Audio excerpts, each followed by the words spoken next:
तुलसी माला को सुमन कहा गया। सुमन क्यों कहा गया तुलसी माला को? श्री ठाकुर जी की सेवा के योग्य मन का निर्माण तुलसी जी करती है,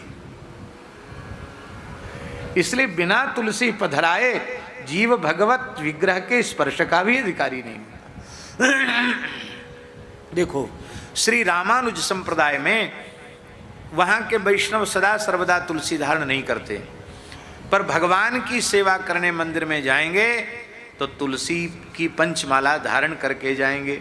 हमने एक रामानुज संप्रदाय के महापुरुष से पूछा, उन्होंने कहा बिना तुलसी के भगवत विग्रह का स्पर्श करने से भगवत विग्रह को खंडित करने का, भग्न करने का दोष लगता है।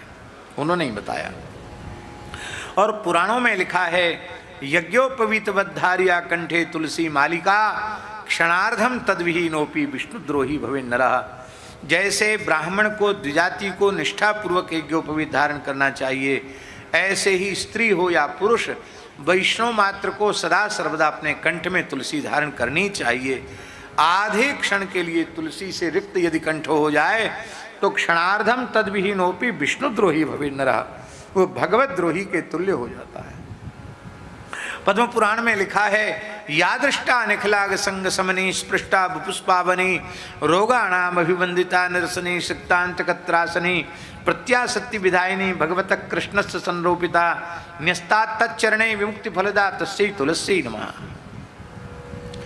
तुलसी दर्शन मात्र से संपूर्ण पाप राशि को नष्ट कर देती है। तुलसी स्पर्श से शरीर को पवित्र कर देती है। शरीर के हर छिद्र से मल निकल रहा है, रोम रोम से मल निकल रहा है, और नव छिद्रों से तो मल निकल ही रहा है। इसको चाहे जितना धो मांजो, ये भगवत सेवा के योग्य बन नहीं सकता। पर आवश्यक शरीर की शुद्धि मनुष्य को करना चाहिए, पर उससे भी वह भगवत सेवा के योग्य नहीं बनता। जब तुलसी धारण कर लेता है तो वह देह इतना पवित्र हो जाता है कि वो भगवत सेवा कर सकता है। अब ये बात बहुत पुरानी है, अब की बात नहीं है। हम अपने विद्यार्थी जीवन में थे, ग्वालियर में एक भगत के यहाँ महाराज जी गए, पहाड़ी बाबा महाराज, हम साथ गए।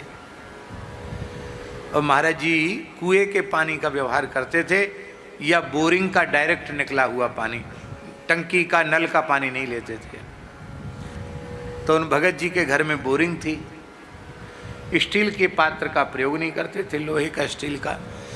तो पीतल की बढ़िया बाल्टी मांज करके, एक तांबे का लोटा पीतल की बाल्टी मांज करके और बोरिंग से भर करके उसमें पानी रख दिया। अब महाराज जी स्नान की तैयारी है, पीढ़ा रख दिया स्नान के लिए। ऐसे बंद घर में नहीं नहाते थे, मैं खुले में नहाते थे। तो मेरी ओर देख के बड़ी जोर से डांट खुली, फैला उसको। डर गए एकदम, फैला। मैंने फैला दिया, अमनिया कर। तो हमने मिट्टी लगा के अमनिया किया, फिर भरा उसको। तो जिस व्यक्ति ने मांज करके भरा था उसको बड़ा बुरा लगा कि मेरे हाथ का, मैंने बढ़िया से मांजा, स्नान ध्यान करके आया, बर्तन बाल्टी मांजी, लोटा मांजा और भरा पानी, और महाराज जी ने उसको स्वीकार फैला दिया। हमारे मन में भी आया कि महाराज जी ने ऐसा क्यों किया, इसमें कमी क्या थी, लेकिन डर के मारे कुछ बोले नहीं। स्नान करके महाराज जी आए, आसन पर बैठे। अंतर्यामित तो उनमें बहुत गजब का था, मन में कुछ चल रहा हो तुरंत समझ जाते थे। ए श्रीमान जी इधर आओ। हम डर गए, कहाँ आ गया महाराज, तुम तो पंडित हो, बताओ स्नान किस लिए किया जाता है?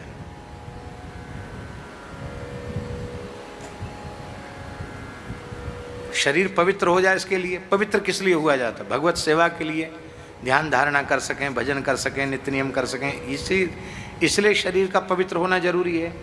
और शरीर की शुद्धि के लिए, पवित्र करने के लिए जल का प्रयोग होता है।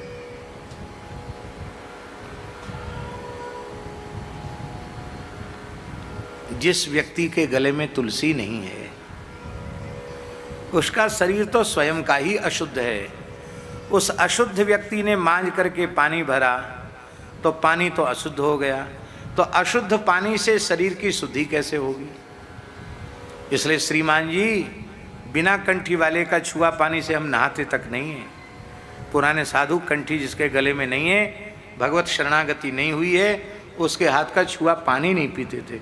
महाराज जी बोले जिसके गले में कंठी नहीं, हम उसके हाथ के छुए हुए बाल्टी के जल में स्नान तक नहीं करते हैं। अब तुम कंठी वाले हो, तुमने मांझ दिया, अब मैंने नहा लिया, पवित्रता आ गई। इतना सूक्ष्म विचार महापुरुष लोग करते थे। अब वो चेला तो था महाराज जी का, वो महाराज जी का ही चेला था जिसने मांझ के भरी थी, पर गले में कंठी नहीं थी। वो समझ, वो भी सुन रहा था, उसको समझ में आ गया, तुरंत बढ़िया कंठी लेके आया। बोले महाराज जी दुखी हो गया, मेरे हाथ का पानी आपने नहीं लिया, आप मुझे कंठी पहना दो। महाराज जी ने उसके ऊपर कंठी बांध दी। हाँ बच्चा कोई बात नहीं, कल भर देना पानी। बोलो भक्तवत्सल भगवान की ऐसी मर्यादा। अभी भी जो बहुत मर्यादा वाले हैं, वो जिनका ब्रह्म संबंध नहीं है, उनके हाथ की किसी वस्तु का स्पर्श किया हुआ वस्तु का व्यवहार नहीं करते। ऐसे लोग हैं कि नहीं अभी भी? इसके मूल में यही है कि हमें विमुख का संग नहीं करना है, हमें भगवत शरणागत का ही संग करना है, सज्जन का संग करना है, वैष्णव का संग करना है। यही इसके मूल में भाव है। एक ब्राह्मण देवता के घर की घटना हम आपको सुना रहे हैं। उनके घर में ब्याह में पूज्य गुरुदेव भक्तमाली जी पधारे, हम भी साथ गए थे। तो बारात लौट के आई, गांव में बारात गई थी बस से, जैसी पुराने समय में बसों से बारातें होती थी। और ऐसे गांव में बारात गई थी जिस गांव में कई लोगों ने बस ही जीवन में पहली बार देखी थी। उस गांव में लाइट तक नहीं थी, बच्चे देख देख के छू छू के बस को नाचें, ऐसी होती है बस। ऐसे गांव में बारात गई थी। तो बारात जैसे ही बस में लौट करके आई, तो उन पंडित जी ने महाराज जी से कहा कि महाराज को दूसरे दिन महाराज जी को प्रस्थान करना था। महाराज जी से बोले कि गुरुदेव बहू को कंठी दे दो, दीक्षा दे दो। तो कई होते ना, कंगन छूटने के नेग होते हैं, क्या क्या कई नेग होते हैं। लोकाचार होता है, देवी देवताओं का पूजन जाके उनके स्थान पर होता है। तो कुछ लोगों ने ये कहा कि नहीं नहीं, अभी कंगन जब तक नहीं छूटे हैं, लोक विधि सब पूरी नहीं हुई है, देवी देवताओं की पूजा नहीं हुई है, तब तक दूसरा काम नहीं होगा। बड़े बूढ़े लोगों ने मना किया। और महाराज जी ने कहा नहीं, बिल्कुल बात यही ठीक है। लेकिन पंडित जी बोले नहीं, शास्त्र का निषेध तो नहीं है। हम इसलिए आग्रह कर रहे हैं कि देवी देवताओं के पूजा के बाद फिर इस बहू का रसोई घर में प्रवेश का नेग होगा, और अपने हाथ से कुछ बनाएगी। तो हमारे घर में तो ठाकुर जी का भोग लगता है, बिना दीक्षा लिए, बिना कंठी धारण किए हुए इसके हाथ की बनी रसोई ठाकुर जी को भोग कैसे लगेगी? हम लोग पाएंगे कैसे? इसके लिए रसोई में प्रवेश कराना है, इसके लिए कंठी जरूरी है। महाराज जी इस भाव को सुनकर बड़े प्रसन्न हुए, और मेरे सामने महाराज जी ने कृपा पूर्वक कंठी पधराई और मंत्र का उपदेश किया, वैष्णवता का उपदेश किया।